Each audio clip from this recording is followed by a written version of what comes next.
A lot of people like to kick back after work, have a couple cold drinks, have a good time. Well, one airman in particular started his night here just like so many other people do. And after a couple more drinks, he found himself here. And because of that decision, he found himself sitting here. So if you could kind of just describe what happened, what were the events of the evening? I went to a party at a friend's house. I had a DD the whole night. My girlfriend drove me over there. We partied.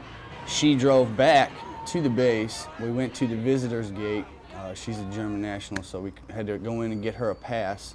She wasn't allowed to drive on base. When we went back to the car, I told her that I was okay to drive. I was just driving to my dorm room. Drove up to the gate. As soon as I pulled up, they told me to turn the ignition off and step out of the car. And right then and there, I knew that I was in a lot of trouble.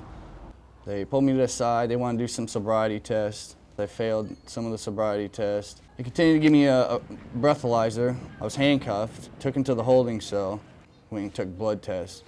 When the blood test finally came back, I was way over the legal limit. From there, it's just been a lot of headache and heartache. And what was your reaction when you found out that this was going to go to court-martial? Oh, it was a big shock. I already had an idea in my head what was going to happen. Article 15, loss of stripe, that sort of thing, but... Your Honor, based on the aggravating facts and circumstances in this case... A court-martial was never even in my thoughts at all. Including the fact that the accused had more than a 0.20% blood alcohol level and endangered countless of his fellow airmen when he got behind the wheel drunk. The prosecution requests a sentence in this case. I didn't realize how extreme a court-martial could really be and the maximum punishment you could really get going to a court-martial.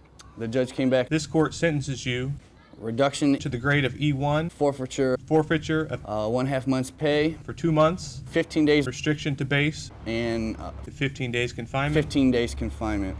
You may be seated. If you had some advice or a message to give to your coworkers, your fellow airmen, or just anybody about your experience, what would you say? If you have a plan, that's good, but you gotta follow through with your plan. I had a DD the whole night, but when I had drank too much and it came down to me making a decision on my own, I screwed up. Can you get caught drunk driving? Of course, anybody can. You know, don't think that you can't. Can you get sentenced to confinement? Yes, you can. Don't think you can't. CCP, Delta closed, Delta 7. It doesn't matter if you drove 5 feet while you've been drinking, or if you drove halfway around the nation. It's still drinking and driving. You can still hurt somebody or injure somebody or yourself, and you can still get caught. I don't want any of my friends or anybody for that matter going through what I've been through. Confinement is not fun at all. If this message can help 1, 2, 3 people or 1 million people, that's great, but you know, I just don't want anybody going through what I did.